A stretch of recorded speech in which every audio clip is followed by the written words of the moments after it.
Hello guys, welcome back to our channel. दोस्तों, हम आ रहे हैं वॉइस सीरीज़ की नई वीडियो लेकर, जो कि है आपका voice part 16 passive form of past continuous tense interrogative sentence. तो चलिए दोस्तों, इसे समझने की कोशिश करते हैं।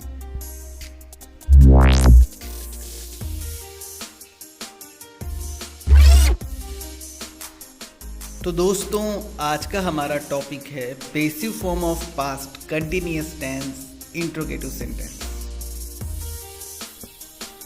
दोस्तों, इंट्रोगेटिव सेंटेंस यानी कि प्रश्नवाचक वाक्य वे वाक्य होते हैं जिसमें प्रश्न आदि पूछे जाते हैं और इसमें पहचान स्वरूप प्रश्नवाचक चिन्ह यानी कि क्वेश्चन मार्क का उपयोग किया जाता है। दोस्तों, वॉइस सामान्यतः दो प्रकार के होते हैं। पहला होता है एक्टिव वॉइस और दूसरा होता है पैसिव वॉइस। जो एक्टिव वॉइस होता है वो दरअसल टेंस ही होता है। तो दोस्तों, पास्ट कंटिन्यूअस टेंस के इंट्रोगेटिव सेंटेंस के एक्टिव वॉइस का जो फॉर्मूला होता है वो होता है आपका वॉज या were plus subject plus verb का first form plus ING plus object और लास्ट में क्वेश्चन मार्क। दोस्तों, जब आप इसे पैसिव वॉइस में बदलते हो तो इसका फॉर्मूला हो जाता है वॉज या were plus object plus being plus verb का third form plus by plus subject और लास्ट में क्वेश्चन मार्क। यहाँ पे दोस्तों दो हेल्पिंग वर्ब्स हैं, वॉज और वेयर। तो दोस्तों, वॉज का उपयोग किया जाता है यदि आपका subject I, he, she, it, name और सिंगुलर हो। इसी प्रकार दोस्तों, वेयर का उपयोग किया जाता है यदि आपका सब्जेक्ट वी, यू, दे और प्लूरल।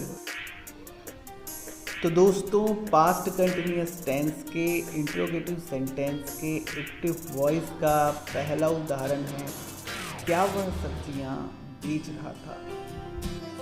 यहाँ पे दोस्तों कर्ता यानी कि सब्जेक्ट यानी कि कार्य करने वाला है वह, जिसे इंग्लिश में कहा जाता है ही, क्योंकि यहाँ पे किसी पुरुष की ओर संकेत किया जा रहा है। और इसलिए भी क्योंकि यदि आप प्रश्न करते हो कि कौन सब्जियां बेच रहा था तो जवाब आता है वह, यानी कि ही। और दोस्तों, यदि आपका सब्जेक्ट ही हो तो उसके साथ जो हेल्पिंग वर्ब यानी कि जो सहायक क्रिया लगती है वो लगता है आपका वॉज। वर्ब यानी कि क्रिया यानी कि होने वाला कार्य है दोस्तों आपका बेचना, जिसे इंग्लिश में कहा जाता है सेल। दोस्तों, ऊपर फॉर्मूले में लिखा हुआ है आपका वर्ब का फर्स्ट फॉर्म प्लस आईएनजी। हमारा जो वर्ब है वो है आपका सेल। वैसे दोस्तों, वर्ब के तीन फॉर्म होते हैं। पहला होता है प्रेजेंट, दूसरा होता है पास्ट और तीसरा होता है पास्ट पार्टिसिपल। तो हमारे वर्ब सेल का प्रेजेंट फॉर्म होगा आपका सेल ही, इसका पास्ट फॉर्म होगा आपका सोल्ड और इसका पास्ट पार्टिसिपल फॉर्म होगा सोल्ड। तो फार्मूले के हिसाब से वर्ब का फर्स्ट फॉर्म प्लस आईएनजी, तो हमारा वर्ब का फर्स्ट फॉर्म है सेल। जब इसमें आईएनजी जुड़ेगा तो वो हो जाएगा आपका सेल प्लस आईएनजी यानी कि सेलिंग।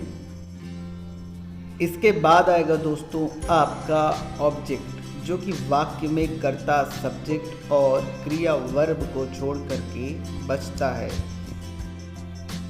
तो दोस्तों, यहाँ पे ही यानी कि वह हुआ आपका सब्जेक्ट, सेल यानी बेचना हुआ आपका वर्ब। तो बचता क्या है दोस्तों? जो बचता है वो है आपका सब्जियाँ, जिसे इंग्लिश में कहा जाता है वेजिटेबल्स। यहाँ पे किसी खास सब्जियों के बारे में बात कही जा रही है जिसे बेचा जा रहा है, इसलिए हम इसे लिखेंगे द वेजिटेबल्स। तो दोस्तों इसे जब हम ऊपर दिए गए फॉर्मूले के हिसाब से क्रमबद्ध करके ट्रांसलेट करके लिखेंगे तो क्या लिखेंगे? Was he selling the vegetables और लास्ट में क्वेश्चन मार्क। जब आप इसे पेसिव फॉर्म में लिखोगे तो कैसे लिखोगे? क्या सब्जियां उसके द्वारा बेची जा रही थी? पेसिव वॉइस दोस्तों ऑब्जेक्ट से शुरू होता है जो कि है आपका सब्जियां, जिसे हमने लिखा है द वेजिटेबल्स। और दोस्तों पेसिव फॉर्म में जो हेल्पिंग वर्ब्स लगते हैं वो ऑब्जेक्ट के हिसाब से लगाए जाते हैं। तो जो हमारा ऑब्जेक्ट है वो है आपका सब्जियां यानी कि द वेजिटेबल्स, तो जो कि प्लूरल है, और उसके हिसाब से जो हेल्पिंग वर्ब लगेगा वो होगा आपका वेयर। उसके बाद दोस्तों फॉर्मूले में तीसरे नंबर में है आपका बीइंग। फिर है दोस्तों वर्ब का थर्ड फॉर्म। तो यहाँ पे दोस्तों आएगा सेल का थर्ड फॉर्म, जिसके बारे में हमने थोड़ी देर पहले बात की थी, जो कि होगा आपका सोल्ड। उसके बाद है दोस्तों आपका फॉर्मूले से बाय। उसके बाद आएगा दोस्तों सब्जेक्ट का ऑब्जेक्ट फॉर्म। हमारा जो सब्जेक्ट है वो है आपका ही। तो यहाँ पे कुछ अलग अलग सब्जेक्ट के मैंने ऑब्जेक्ट फॉर्म स्क्रीन में दिए हुए हैं। तो दोस्तों हमारा जो सब्जेक्ट है ही, उसके हिसाब से जो ऑब्जेक्ट फॉर्म लगेगा वो होगा आपका हिम। तो दोस्तों इसे ऊपर दिए गए फॉर्मूले के हिसाब से क्रमबद्ध करके ट्रांसलेट करके कैसे लिखेंगे?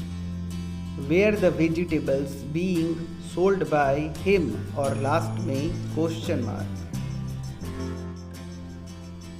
चलिए दोस्तों इसी तरीके से हम एक और उदाहरण लेते हैं जो कि होगा आपका क्या मैं खाना पका रहा था। यहाँ पे दोस्तों सब्जेक्ट यानी कि कर्ता यानी कि कार्य करने वाला है मैं, जिसे इंग्लिश में कहा जाता है आई। क्योंकि यदि मैं प्रश्न पूछता हूँ कि कौन खाना पका रहा था तो जवाब आता है मैं यानी कि आई। और दोस्तों ऊपर फॉर्मूले में देख सकते हैं कि सब्जेक्ट से पहले लिखा हुआ है हेल्पिंग वर्ब जो कि है वॉज या वेयर। तो हमारा सब्जेक्ट है आई, उसके हिसाब से जो हेल्पिंग वर्ब लगता है वो होता है आपका वॉज। तो इस प्रकार हमारा हेल्पिंग वर्ब यानी कि सहायक क्रिया हुआ आपका वॉज। इसके बाद आता है दोस्तों आपका वर्ब यानी कि क्रिया यानी कि होने वाला कार्य, जो कि है दोस्तों आपका खाना पकाना। दोस्तों फॉर्मूले में आप देख सकते हैं लिखा हुआ है वर्ब का फर्स्ट फॉर्म प्लस आईएनजी। तो वर्ब के 3 फॉर्म होते हैं, first form, second form, third form, या कहें प्रेजेंट, पास्ट और पास्ट पार्टिसिपल। तो वर्ब का जो कि है हमारा कुक, इसका प्रेजेंट फॉर्म होगा कुक, इसका पास्ट फॉर्म होगा कुक्ड और इसका पास्ट पार्टिसिपल फॉर्म होगा कुक्ड।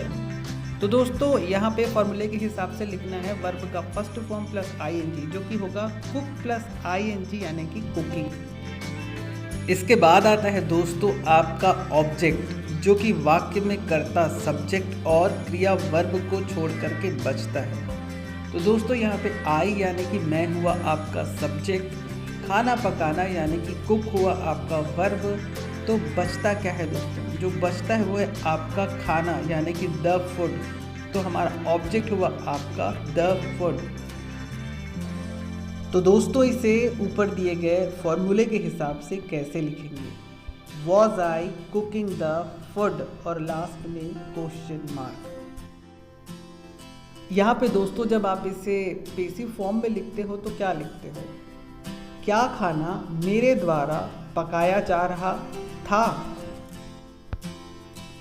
यहाँ पे दोस्तों जो पेसिव फॉर्म होते हैं वो ज़्यादातर ऑब्जेक्ट से शुरू होते हैं, पर ये एक इंट्रोगेटिव सेंटेंस होने के कारण ये शुरू होगा आपका हेल्पिंग वर्ब से, जैसा कि आप फॉर्मूले में देख रहे हो। तो सबसे पहले ऑब्जेक्ट लेते हैं। तो हमारा जो ऑब्जेक्ट होगा, जो कि हमने थोड़ी देर पहले भी बताया था कि जो कि होगा आपका द फूड। उसके बाद दोस्तों इसके हिसाब से जो हेल्पिंग वर्ब लगता है वो होगा आपका वॉज उसके बाद दोस्तों फॉर्मूले से आएगा आपका बीइंग, फिर होगा दोस्तों आपका वर्ब का थर्ड फॉर्म जो कि हमने बताया था, कुक का थर्ड फॉर्म होगा कुक्ड, फिर है दोस्तों फॉर्मूले से आपका बाय, फिर होगा दोस्तों आपका सब्जेक्ट। तो हमारा जो सब्जेक्ट है आई, इसका ऑब्जेक्ट फॉर्म होगा आपका मी। तो दोस्तों इसे ऊपर दिए गए फॉर्मूले के हिसाब से क्रमबद्ध करके ट्रांसलेट करके कैसे लिखेंगे, was the food being cooked by me, और लास्ट में क्वेश्चन मार्क। अब दोस्तों दो उदाहरण आपके लिए, जिसमें से पहला है आपका क्या वे किताबें खरीद रहे थे, और दूसरा होगा आपका क्या तुम फल बेच रहे थे। दोस्तों आप अपने जवाब मुझे नीचे कमेंट के ज़रिए ज़रूर दीजिएगा। मैं मिलता हूँ ऐसी एक नई एजुकेशनल और लर्निंग वीडियो के साथ। तब तक के लिए दोस्तों नमस्कार।